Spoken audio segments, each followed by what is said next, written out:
আজ আমি বানালাম প্রথমবার পোলাও। সকালে যখন আমি স্নান সেরে ভিডিও এডিট করতে বসি তখন আমার পেয়ে যায় খুব জোরে খিদে। তাই আমি ভাবছিলাম যে কি খাবো, তখন আমার শর্ট স্পিডে পোলাও বানানোর একটা রেসিপি চলে আসে। তো সবার প্রথম আমি কড়াইতে তেল গরম করে কয়েকটা কারি পাতা বেশ মচমচে করে ভেজে তুলে নিলাম। এরপর আবার একটু তেল দিয়ে দিলাম কাঁচা বাদাম। বাদামগুলোকেও বেশ ভালোভাবে ভেজে তুলে নিলাম।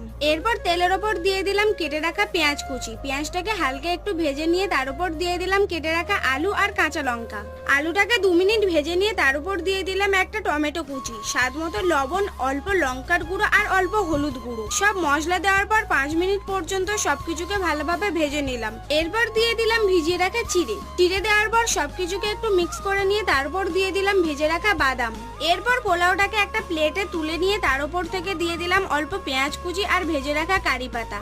তো আমি চললাম আমার পেট পুজো করতে। তোমাদের যদি ভিডিওটা ভালো লেগে থাকে তাহলে একটা লাইক করে দিও।